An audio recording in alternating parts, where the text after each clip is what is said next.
What would you do if you lost $500,000? How would you deal with it?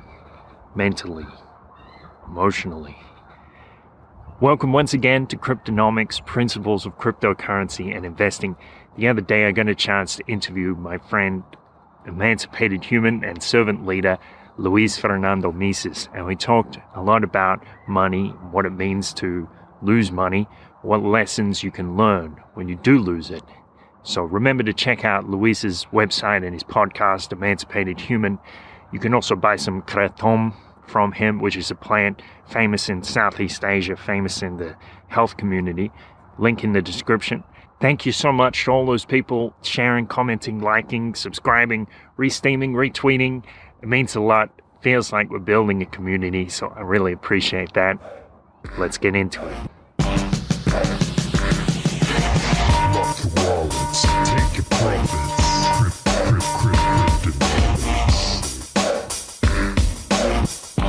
I see people online, like in these political groups on Facebook, and they're complaining about how terrible it is to have really little money. Like they say, if you have little money, then you just can't have a fulfilling life. And I'm like, really? Like there are so many things you can do for free. And I think if you have little money and you can be grateful for the opportunities that you do have when you have little money, then you're much more likely to grow and prosper and take advantage of things and be grateful when you do have more money. But if you have little and you can't be grateful for it and you can't figure out how to do cool stuff with little money, then you're in trouble. Oh, absolutely. Absolutely. Like one thing that my parents always told me was life is like a Ferris wheel. Sometimes you're on top and sometimes you're at the bottom, but it never lasts. It keeps going. So even though you may have some success, it's not going to last, so don't take your stuff like too serious when you're down here or too granted when you're up here. So, and just kind of flow with it.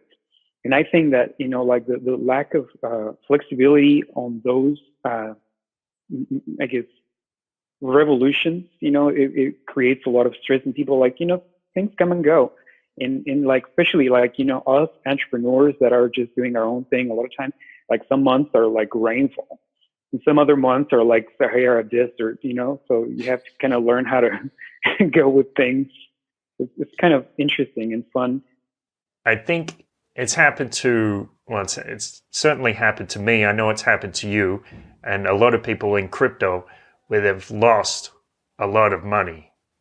And it's tough when that happens. But when it happened to me, I had to reflect. I had to look back, and I was thinking, well, I could have done all this stuff. I could have taken a trip. I could have bought new camera equipment or new computer or whatever, but I didn't.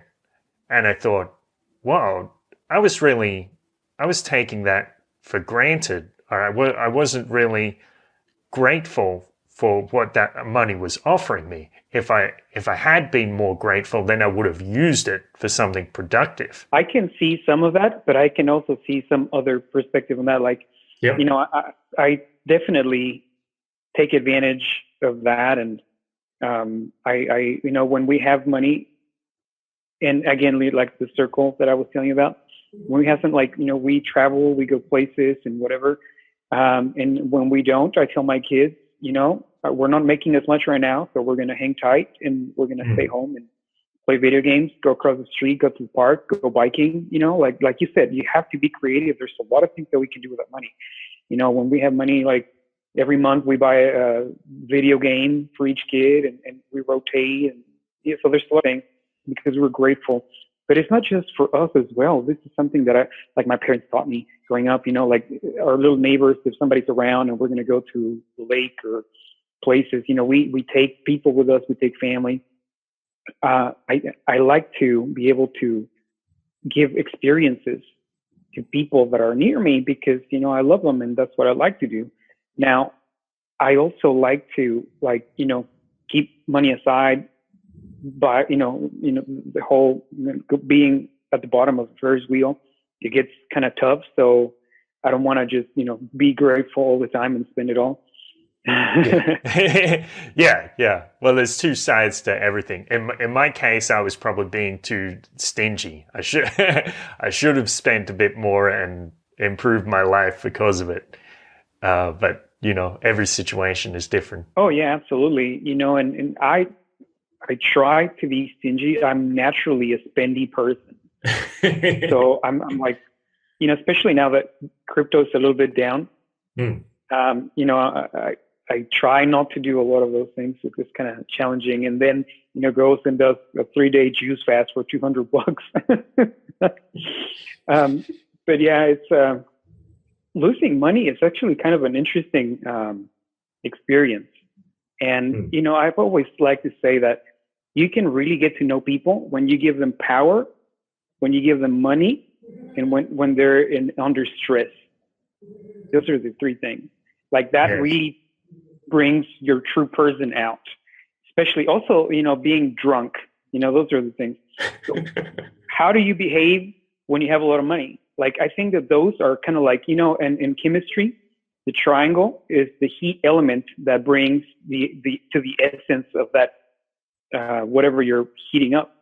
So I like to say that, Hang on, sorry. What's the triangle? yeah, in chemistry, the representation for heat is a triangle. Ah, okay. So like when you're putting like your, documentation of how you're moving the chemicals and all of that, and the triangle means that you applied heat because it goes like it brings the essence out. It excites the molecules, so it's more effervescent, right? So I like to say that same heat triangle is like money. So people become more shitty with money. That means that they were already shitty to begin with.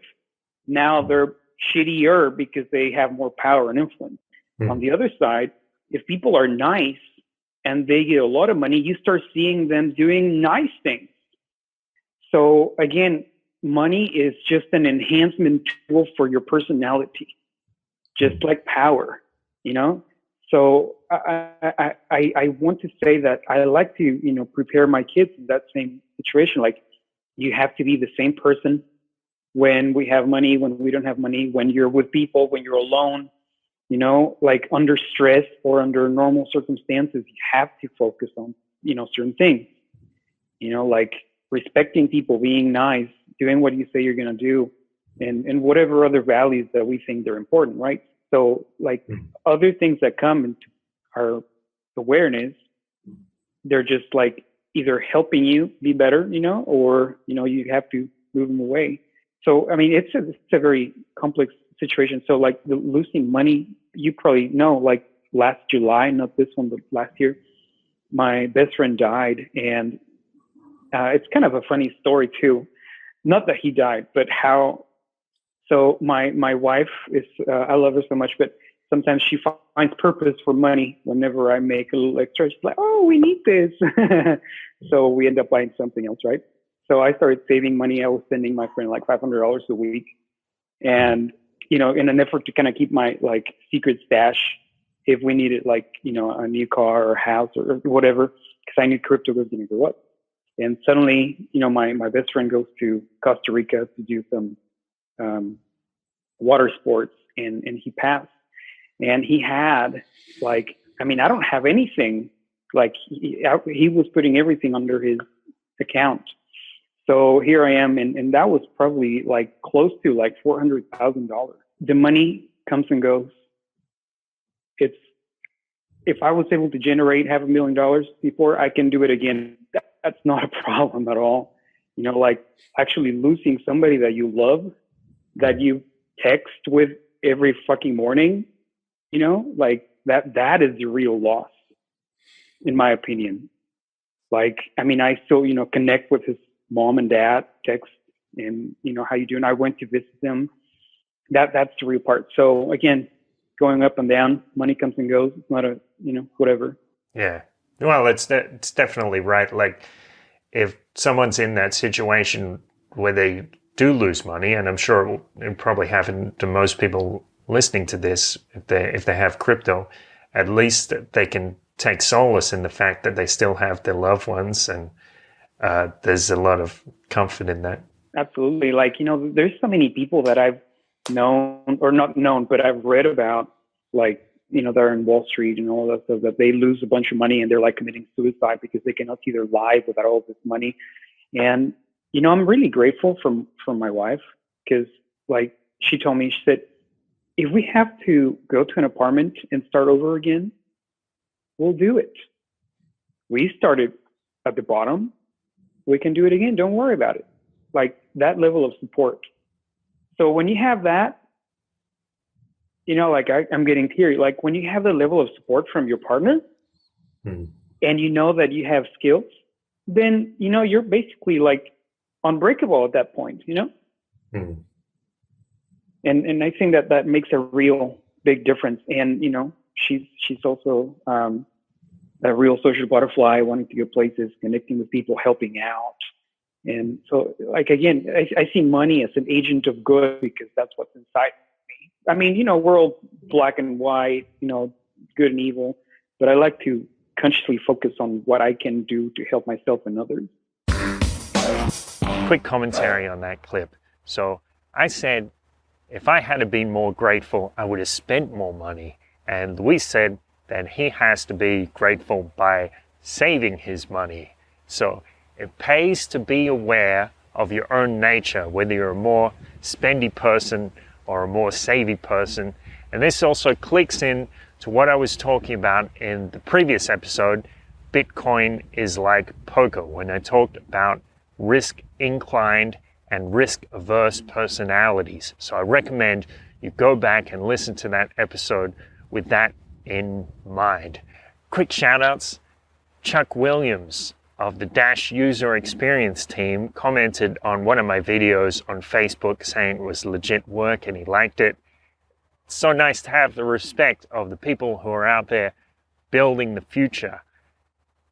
Boba Fett and EFT Now have a channel on DTube, which is called the D Files, and they gave me a great rap talking about how much they like the show. Thanks so much, Bob and Sam. I'll put a link to their show in the description. Thanks again to all those people out there re-steaming, retweeting, sharing, liking, commenting, subscribing. I really appreciate it. One last thing, you can check out the full interview on my other channel, The Paradise Paradox. So check that out. Always remember, stay grateful.